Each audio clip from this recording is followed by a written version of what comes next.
Bonjour, chers camarades. Bonjour, chers apprenants. Je suis Martino Tempo pour Impact Études. Alors, nous faisons dans l'éducation, l'enseignement et toutes autres choses. Permettez qu'à partir de ce programme, vous puissiez avoir une lumière ou des éclaircies dans l'apprentissage des sciences fondamentales, particulièrement la physique.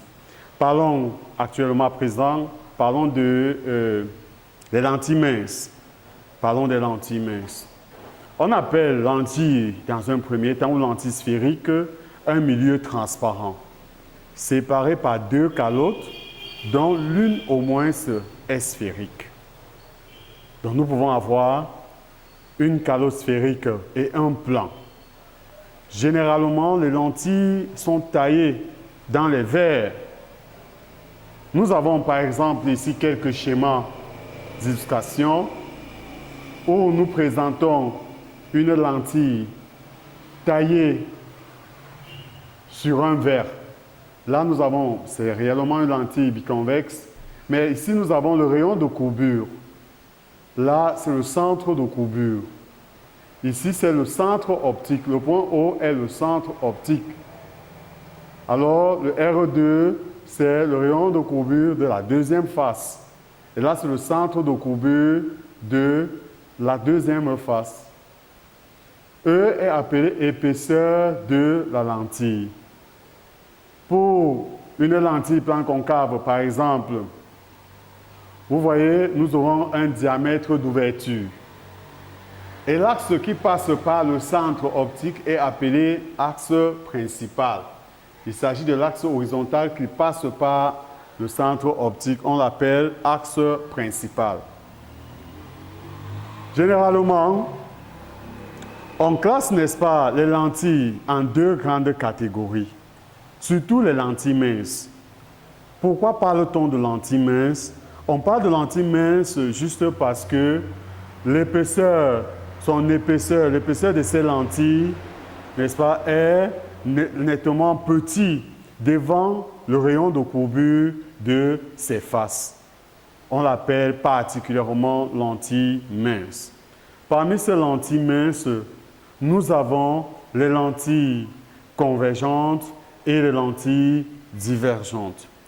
Comme lentilles convergentes, nous avons la lentille plan convexe, la lentille biconvexe et un ménisque convergent. La représentation symbolique d'une lentille est tout simplement un axe vertical qui porte les deux flèches aux extrémités ou est, n'est-ce pas, aussi matérialisé au milieu le centre optique. Et ce centre optique, c'est le point de l'axe principal. Tel que tout rayon lumineux passant par ce point n'est pas dévié. Alors, parmi les lentilles divergentes, nous avons la lentille biconcave. Nous avons la lentille plan concave. Nous avons un ménisque divergent.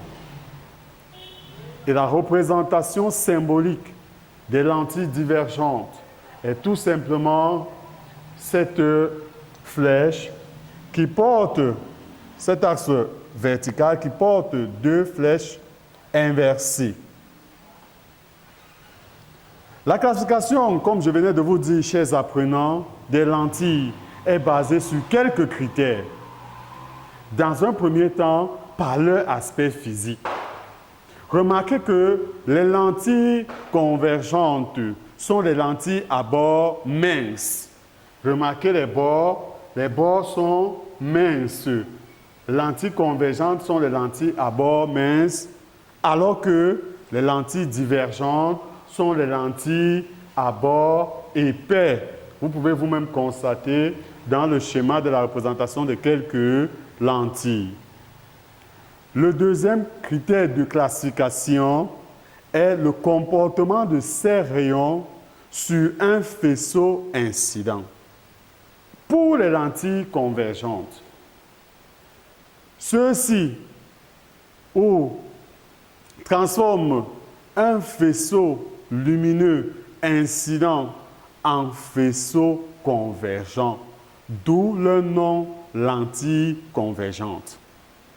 Alors que les lentilles divergentes transforment un faisceau incident en faisceau divergent.